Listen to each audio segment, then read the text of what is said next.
segunda mesa ela é composta pelo Dr. Marinaldo Cavalcante Júnior.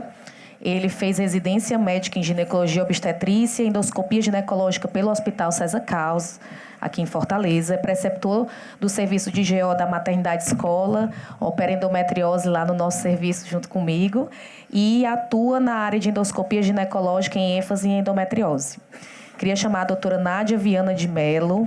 Ela é ginecologista e obstetra com aperfeiçoamento em programa de treinamento teórico-prático em laparoscopia ginecológica pela Sociedade Brasileira de Cirurgia Minimamente Invasiva Sobracil, em Curitiba. Formada na Universidade Estadual do Ceará, fez residência em ginecologia obstetrícia no HGF, Hospital Geral de Fortaleza. É mestranda em cirurgia da Universidade Federal do Ceará e é preceptora da residência médica em ginecologia no Hospital Geral. A doutora Fernanda Vieira Lins Arcoverde, ela é ginecologista pela Escola Paulista de Medicina e tem título de especialista em ginecologia obstetrícia pela Febrasgo, com especialização em endoscopia ginecológica do Hospital Pérola Baito e é integrante do grupo de pesquisa do setor de endometriose da Faculdade de Medicina da USP. Mais uma vez, a Nara, parente, nossa nutricionista. Eu não vou anunciar de novo ela, mas ela é nutricionista e é mestre e doutora da Universidade Estadual do Ceará. A doutora Simoni Lira do Nascimento, fisioterapeuta, doutora em tocoginecologia pela Unicamp, é professora adjunta do Departamento de Fisioterapia e docente dos programas de mestrado profissional em saúde da mulher e da criança e do mestrado em fisioterapia e funcionalidade da Universidade Federal do Ceará. E ela é coordenadora do projeto Fisioterapia na Saúde da Mulher, com atuação no ambulatório de uroginecologia da Maternidade Escola Assis Chateaubriand. E agora a gente vai passar o caso clínico.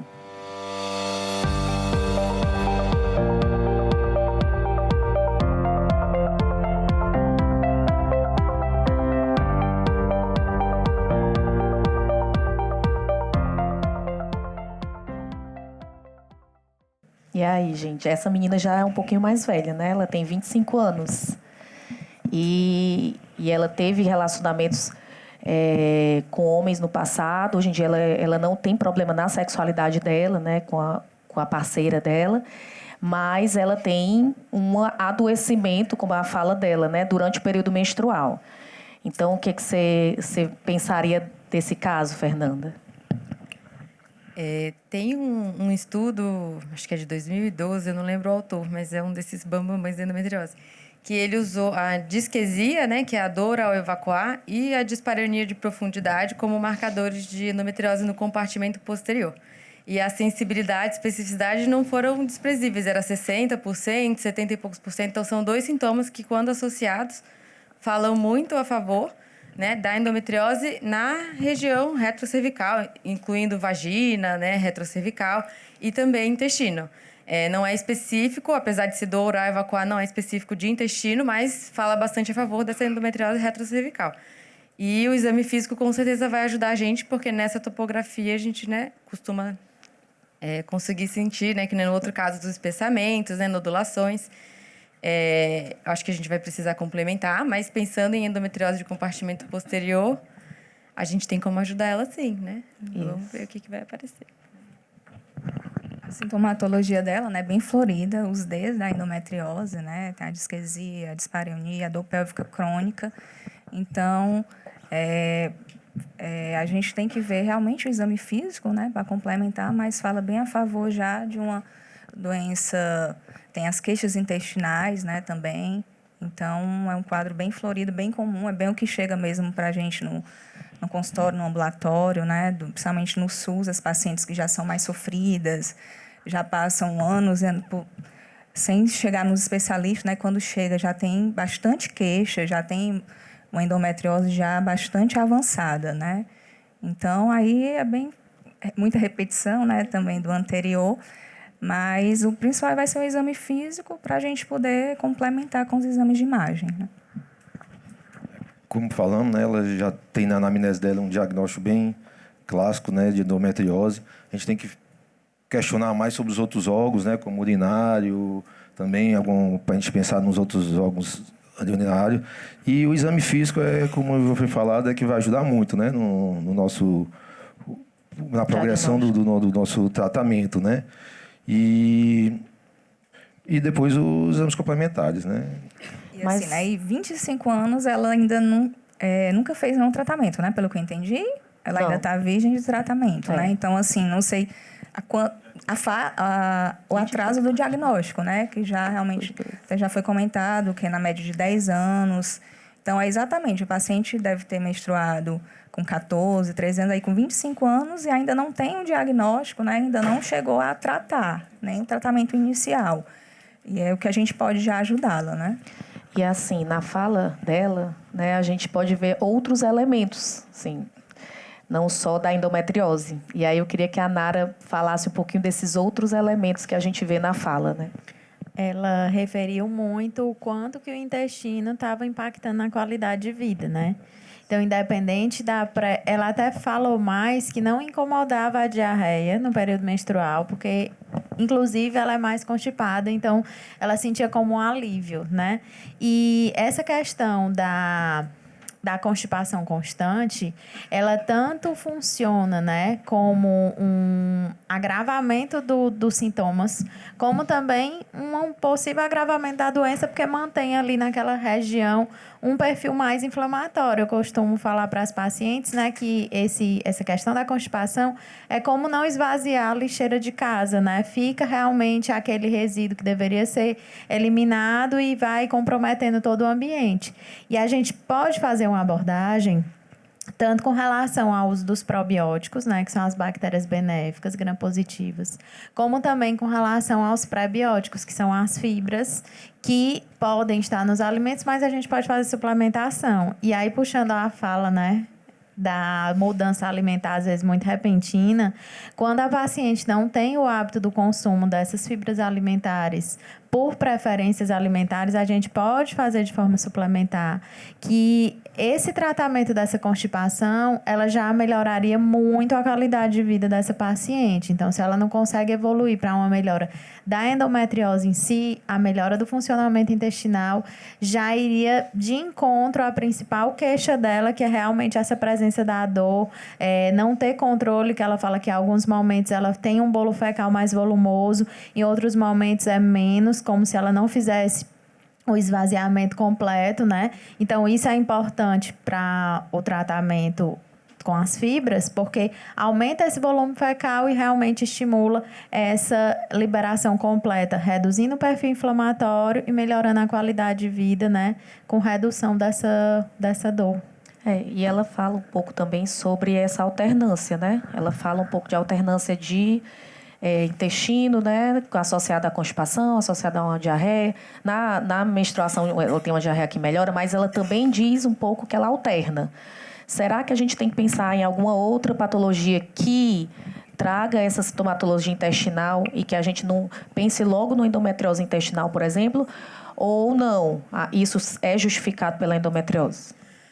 Não, acho que síndrome do intestino irritável é compatível com essas queixas e costuma estar associado à endometriose também, né? Então, é algo que a gente tem que pensar. E, às vezes, a gente tem o hábito de pensar assim, ela tem uma lesão no intestino, logo ela tem sintomas intestinais. Mas a gente sabe que essa correlação não é tão verdade, né? Então, só porque tem a lesão lá, tem gente que tem lesão e não tem queixa nenhuma, né? Então, às vezes, só tirar a lesão não vai melhorar esses sintomas. E aí eu vou pegar o gancho, né, dessa questão da dor referida, que muitas vezes, não necessariamente porque ela tem, né, o sintoma intestinal, ela vai ter endometriose intestinal. Mas a gente tem que ver que muitas vezes a presença de um ponto gatilho em determinada musculatura vai dar essa dor referida. Então, por exemplo, ela fala dessa dor ao evacuar, né, da disquesia. Então, seria interessante avaliar em que fase da evacuação que é essa dor. E aí, muitas vezes, uma tensão, ponto gatilho em bulbo retal vai dar essa dor referida, né? Então, essa dor referida anal.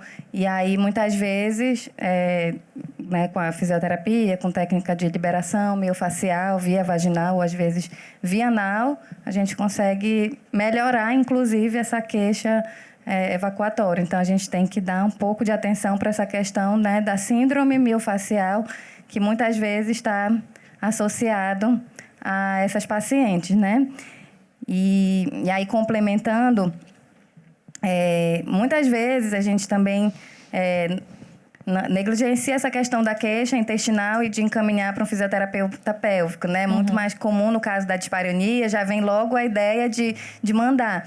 Mas a gente, né, tem essa abordagem também com a parte, né, tudo ali está correlacionado ao assoalho pélvico, então investigar melhor esses sintomas intestinais dela, de sensação de esvaziamento, da coordenação realmente, né, do esfíncter externo, né, na hora de evacuar, tudo isso é importante a gente avaliar.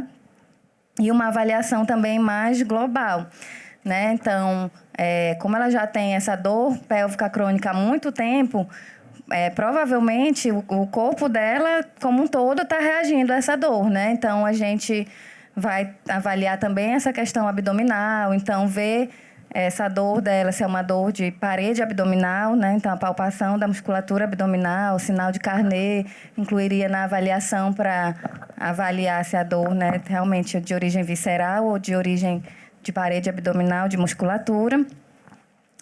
E só para complementar aqui também, que eu não posso deixar de focar, assim, que é um pouco do que a gente trabalha, essa questão de avaliar a funcionalidade dessa paciente, né? Então, ela traz, assim, a gente às vezes foca muito, né, na estrutura, na função do assoalho pélvico, mas qual é a queixa dela, né, em termos de atividade física, de entender, assim, qual é esse tipo de atividade física que ela está fazendo, por que ela tá deixando de fazer e adaptar e não tirar ela da atividade física. Em diagnóstico diferencial, né? Eu sei que ela é jovem, 25 anos, mas a gente sempre tem que perguntar sobre febre e perda de peso, né? Pensando se tiver algum queixa, questionar um sangramento retal, né? Para ver de algum tipo até de câncer, história familiar de câncer, né? E se o tratamento melhorou essa questão da dor dela, né?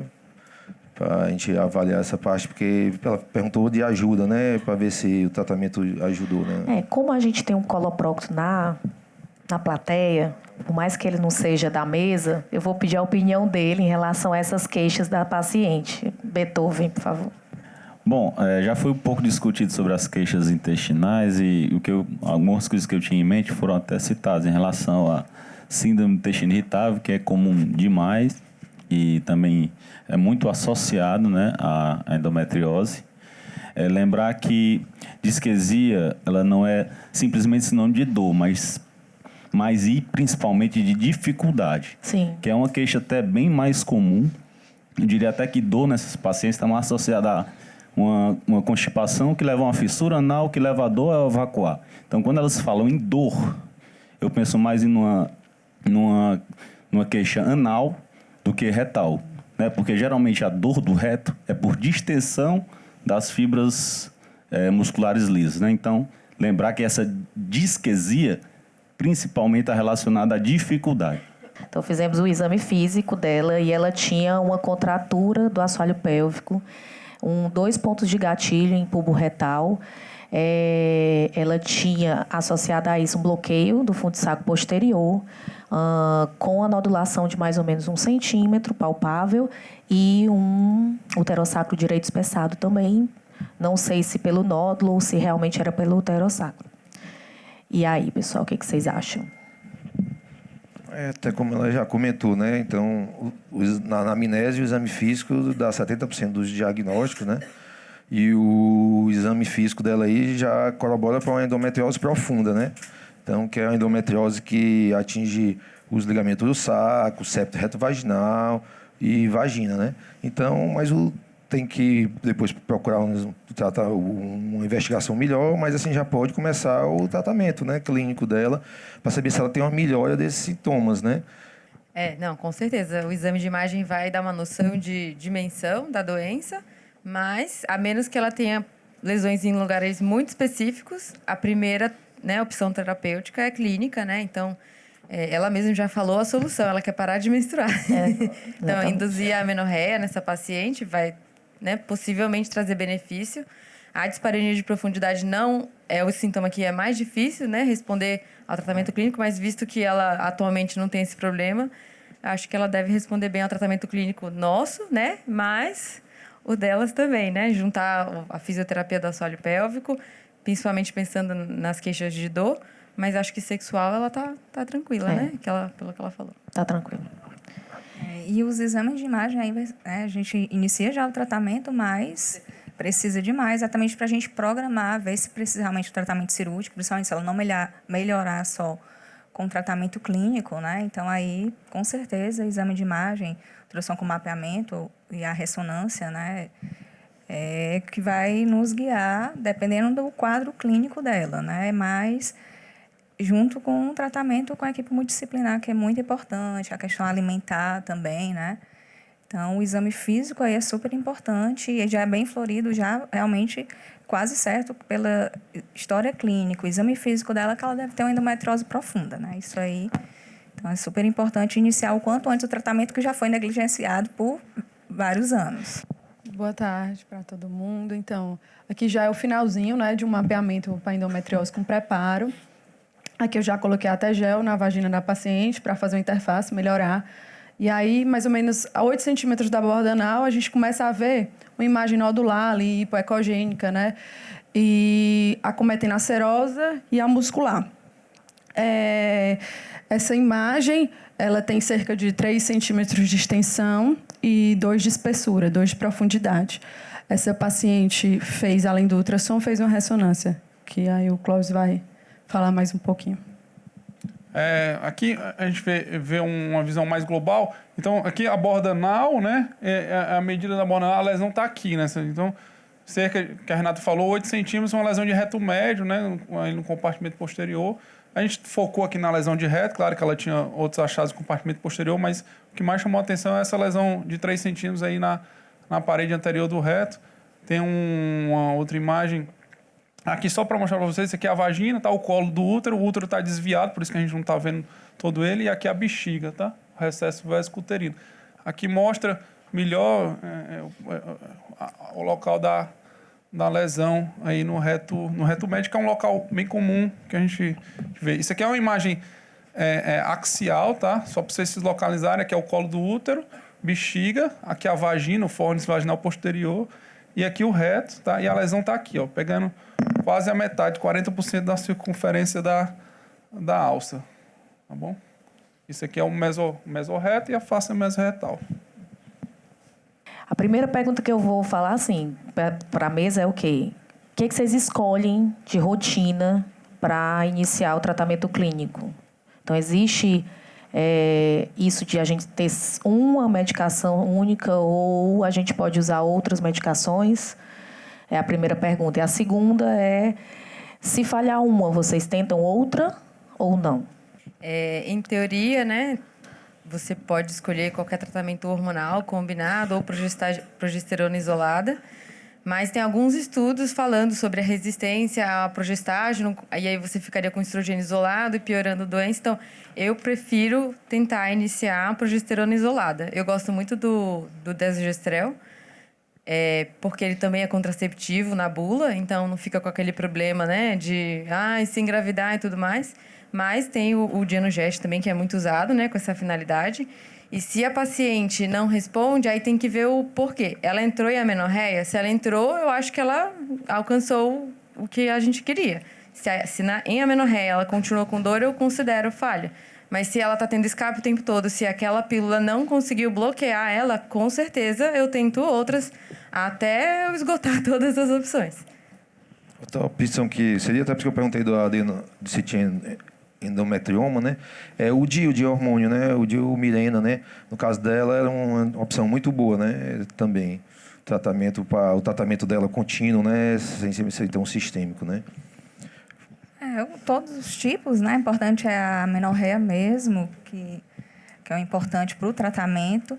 No caso dela, o Dienogest, a gente não teria problema a parte de anticoncepção, sim, já que ela tem o relacionamento homoafetivo, né? Então, aí é realmente discutir com o paciente, ver as comorbidades, né? Todas as indicações direitinho, discutir o que ela já usou antes, né? A gente realmente, nesses casos, início da anticoncepção, tem que realmente definir direitinho com o paciente, mas poderia ser mesmo qualquer método, o DIU de Mirena caberia bem também, né?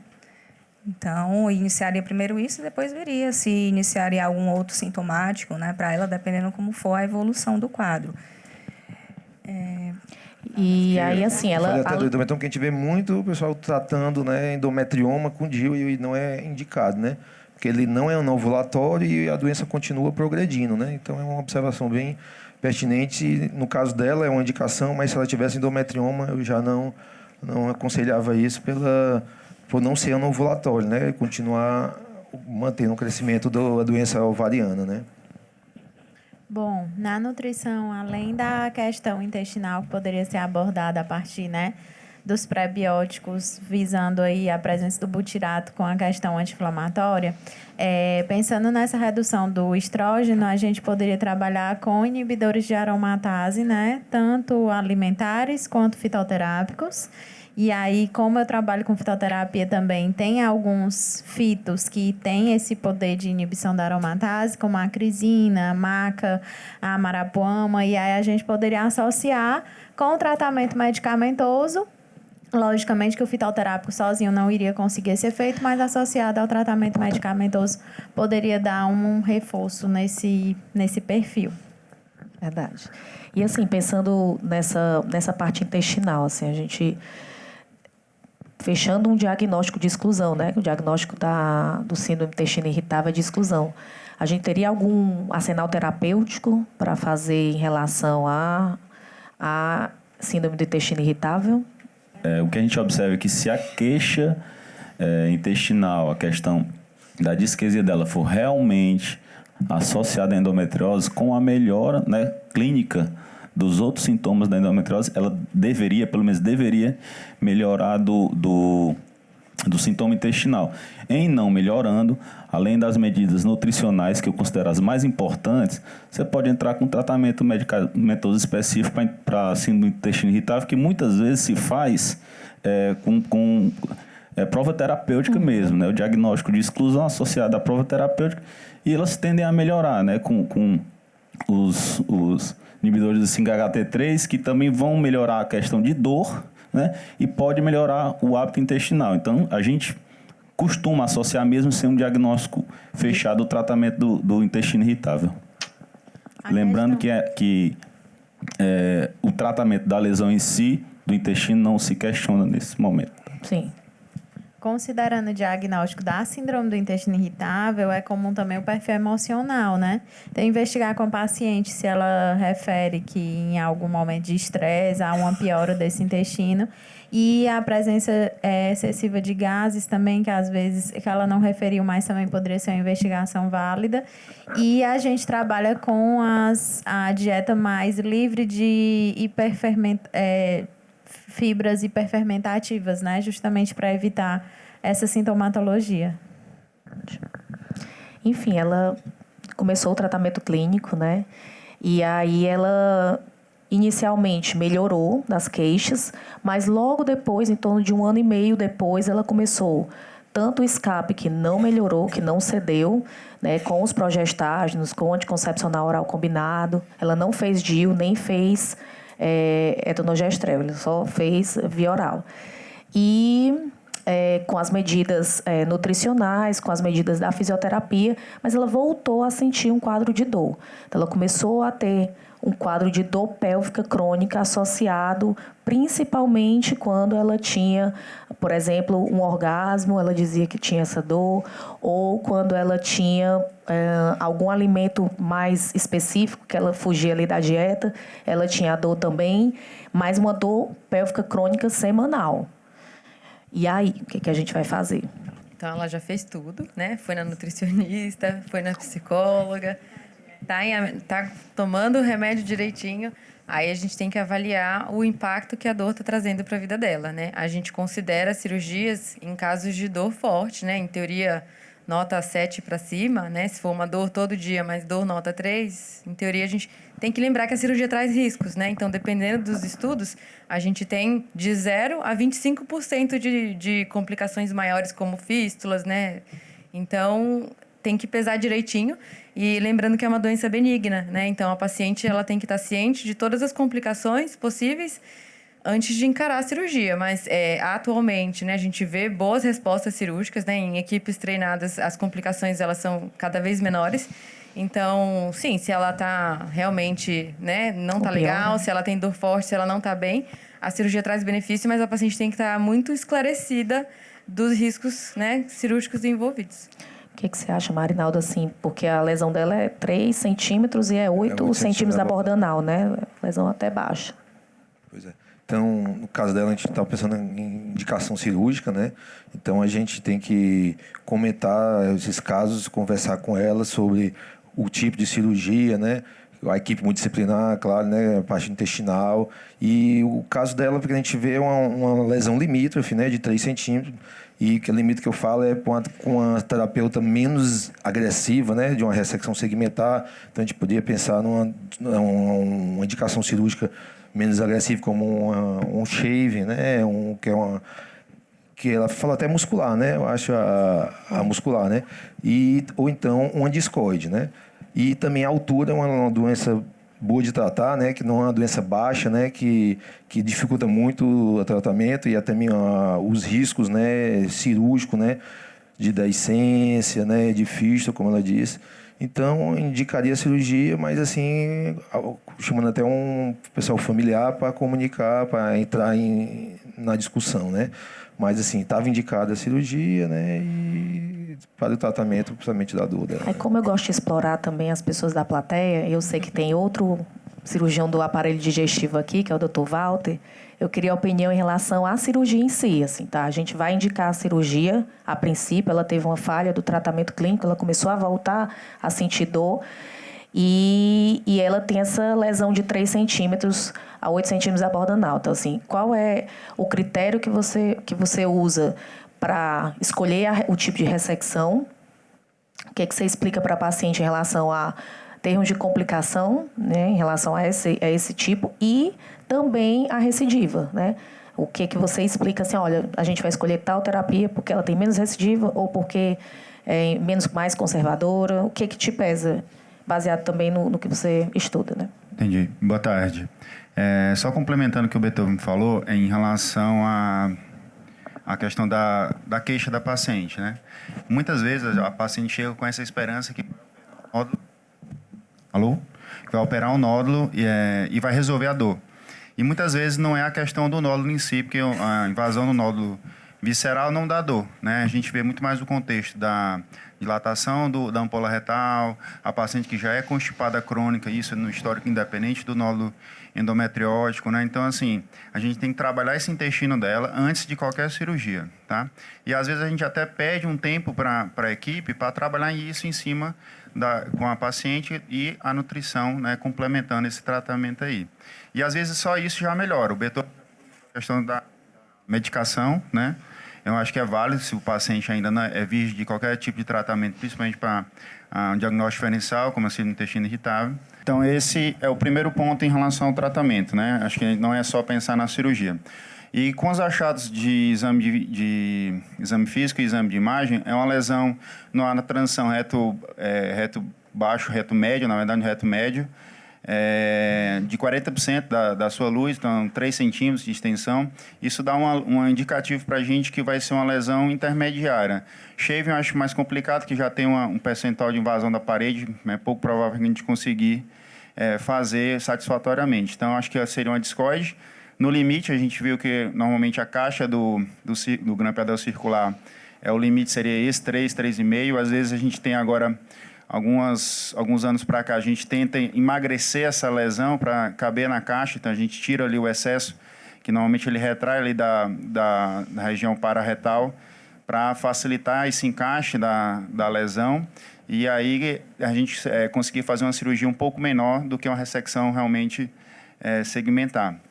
Mas, normalmente, a gente avisa para o paciente das 3 possibilidades. Normalmente, a gente trabalha, eu, Beethoven, Fábio, a gente trabalha sempre com essa rotina de avisar que existem as 3 opções, que a gente não sabe qual é que vai fazer na cirurgia, a gente dá a ideia de qual é provável, né, a maior probabilidade de a gente utilizar, mas assim, a gente sempre vai orientando a paciente até para a cirurgia maior.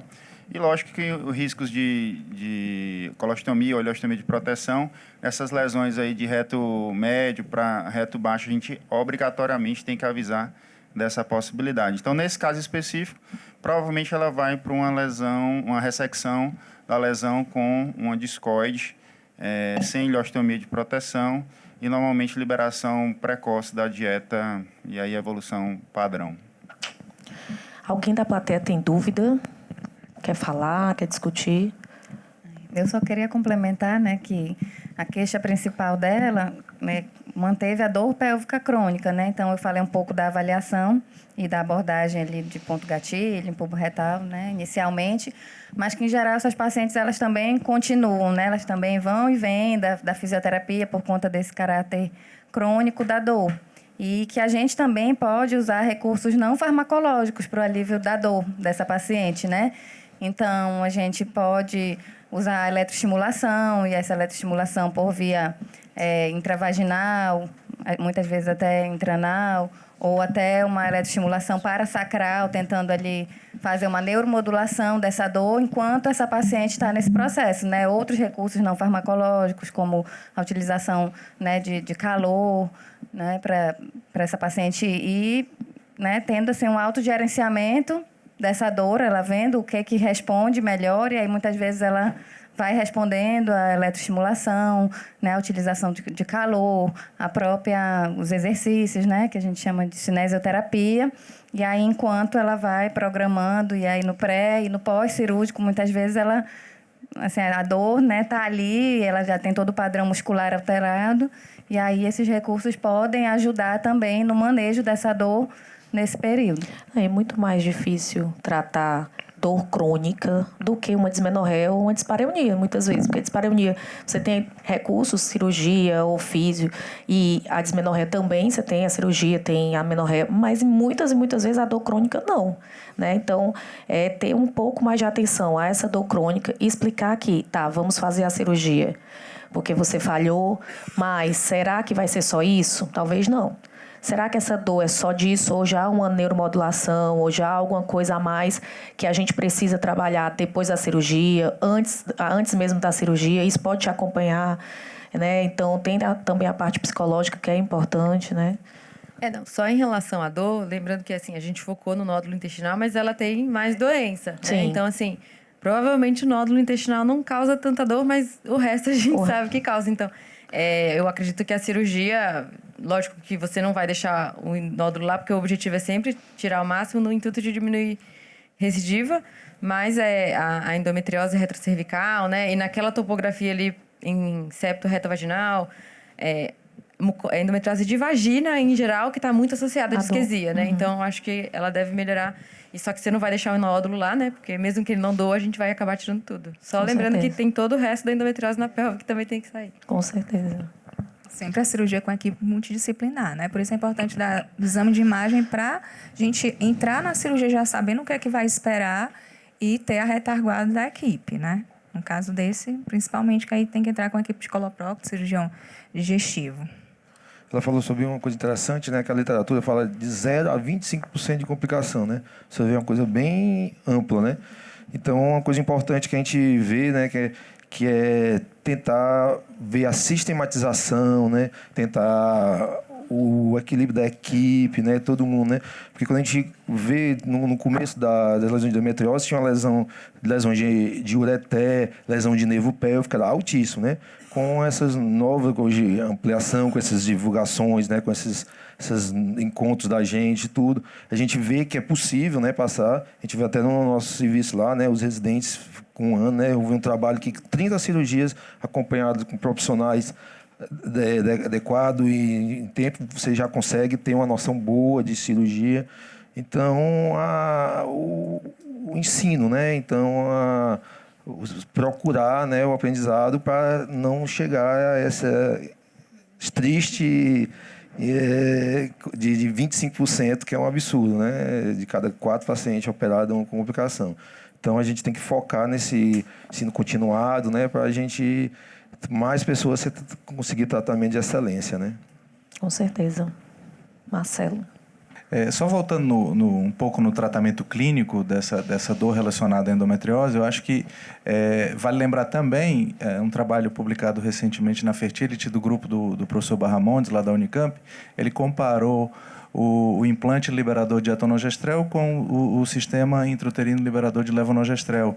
E foi um trabalho, foi um trial clínico randomizado muito, muito bom, que ele viu para ver se não era inferior, aqueles trials de não inferioridade, e viu que é justamente igual, né? O que era de se pensar, porque se você pensar que o desogestrel vai ser transformado em 3-ceto-desogestrel, que é o etonogestrel, então era esperado que tivesse um efeito também bom. Às vezes você está diante de uma paciente virgem, que tem alguma intolerância oral, também seria uma opção para a gente lembrar, né? Foi um trial, foi publicado na Fertility, acho que, se não me falha a memória, em 2018.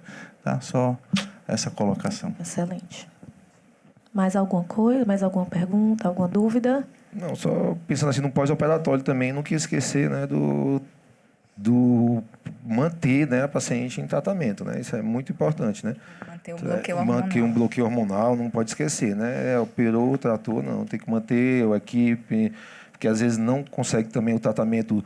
Assim, eu costumo dizer que a cirurgia pode dar uma melhora de 70%, 80% da dor, mas ela vai ter até a memória da dor, então ela vai ter que manter o tratamento na pós-cirurgia, né? Com certeza. Para evitar recidiva e até, às vezes, em cirurgias grandes, a gente não consegue tirar mesmo tudo, né? E você tem que saber individualizar caso a caso, né? Na próxima mesa eu vou discorrer mais em relação à recidiva. Será que a medicação evita mesmo, né? Será? Então a gente vai conversar um pouquinho também nas outras mesas em relação a isso. Mas você pode falar, Fernandinha? Você ia falar? Não? Então, eu queria encerrar a mesa, né? Agradecer a presença de vocês e dizer que, né, assim, essa discussão com endometriose intestinal é nosso dia a dia, né? Isso eu acho que até de todas elas, eu acho até a mais fácil, porque às vezes é mais fácil você dizer, não, ó, tá aqui, a gente vai tirar, vai assim, a gente vai acompanhar, do que um endometrioma bilateral, ou do que um endometrioma grande, ou quando ela é infértil. É muito mais difícil, né? Mas, ao mesmo tempo, muito mais complexo, porque são as cirurgias que podem ser mais fatais do que as outras. Queria chamar vocês agora para o intervalo. A gente vai dar 15 minutos de intervalo lá fora, vai ter um lanche. E, depois do intervalo, vai começar o momento Experience, que é o momento mais esperado aqui desse dia. Obrigada, gente.